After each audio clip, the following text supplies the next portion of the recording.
संदेश कैसे दिए जाते हैं और उससे भी ज्यादा जरूरी, उन्हें याद कैसे रखा जाता है। आज की हमारी पड़ताल अंतिम शब्दों की ताकत पर है। वो आखिरी पल जो किसी की पूरी कहानी को हमेशा के लिए एक शक्ल दे सकते हैं। तो चलिए शुरू करते हैं। पता है ये विचार कहाँ से आता है? एक बहुत ही अजीब सी जगह से, वीडियो टेक्स्ट इफेक्ट्स पर एक यूट्यूब ट्यूटोरियल से। सिखाने वाला इस बात पर जोर देता है कि असली जादू किसी फैंसी सॉफ्टवेयर में नहीं है। नहीं, जो चीज़ असल में मैटर करती है वो है उसके पीछे का बड़ा आइडिया, उसके पीछे की सोच। और ये बात आप देखिए सिर्फ वीडियो एडिटिंग पर ही खत्म नहीं होती। जरा सोचिए, चाहे कोई फिल्म बना रहा हो, किताब लिख रहा हो या बस किसी से बात ही कर रहा हो, सबसे जरूरी हिस्सा तो हमेशा संदेश ही होता है। तकनीक तो बस एक जरिया है उस संदेश को दुनिया तक पहुंचाने का। तो अब जरा इसी आइडिया को और आगे लेकर चलते हैं। अगर एक मामूली से वीडियो इफेक्ट के पीछे का कॉन्सेप्ट इतना मायने रख सकता है, तो उन आखिरी शब्दों के पीछे का कॉन्सेप्ट कितना गहरा होगा, जिनका विश्लेषण सदियों से किया जा रहा है। और यहीं से हम अपनी आज की पड़ताल के बिल्कुल बीच में पहुंचते हैं। हम दो ऐतिहासिक किरदारों, यहूदा और यशु, के आखिरी घंटों को देख रहे हैं। जैसा कि स्रोत सामग्री में बताया गया है, उनकी कहानियां एक ही समय पर घटती हैं, लेकिन उनका अंजाम बिल्कुल अलग अलग होता है। यहाँ पर जो फर्क है वो बहुत साफ और दिल को दहला देने वाला है। एक तरफ यहूदा की मौत को एक बहुत बड़ी त्रासदी के तौर पर दिखाया गया है, एक ऐसा अंत जो उसने खुद अपने हाथों से किया, अपने ही ज़मीर के हाथों दोषी ठहराए जाने पर।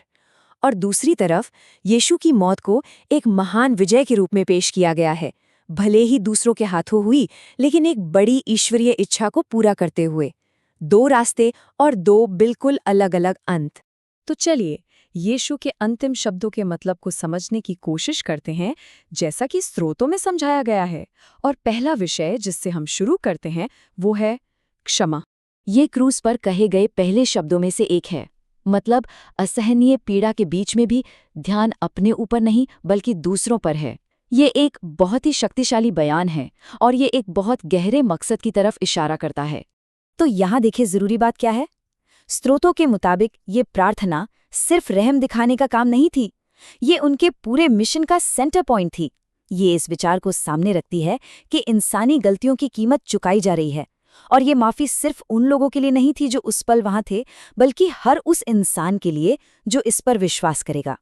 अच्छा, अब एक और बहुत ही अहम बयान पर आते हैं। ये बहुत छोटा है, लेकिन ये एक मिशन के पूरा होने का ऐलान करता है। सिर्फ 3 सरल शब्द, लेकिन स्रोतों के अनुसार ये हार की चीख नहीं बल्कि जीत की घोषणा है। ये एक बयान है कि जिस काम के लिए भेजा गया था वो अब पूरा हो चुका है। पूरा हुआ का मतलब था कि प्रायश्चित का काम हो गया है। स्रोतों के अनुसार ये एक ही बलिदान हमेशा के लिए काफी था, जो इंसानियत को बचाने के मिशन के कामयाब होने का प्रतीक है। और देखिए, यही बात हमें वापस यहूदा की कहानी पर ले आती है। स्रोत एक खास यूनानी शब्द पर हमारा ध्यान खींचते हैं, मेटामेलामई। यहूदा को पछतावा था, हाँ बिल्कुल था, लेकिन वो अपने किए के नतीजों की चिंता से पैदा हुआ था, दिल के सच्चे बदलाव से नहीं। ये अफसोस था, पछतावा नहीं। और यही छोटा सा फर्क उसकी कहानी को एक त्रासदी बना देता है, एक विजय नहीं। तो इन दो कहानियों, इन दो अंतिम संदेशों को देखने के बाद हम एक आखिरी, सोचने पर मजबूर कर देने वाले सवाल पर पहुंचते हैं, जो सीधे स्रोत सामग्री से लिया गया है।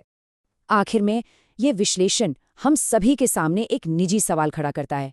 ये सोचने पर मजबूर करता है कि कैसे एक कहानी दुखद अंत में खत्म हो सकती है, जबकि दूसरी, जो बाहर से देखने पर और भी भयानक लगती है, एक महान विजय के रूप में पेश की जाती है।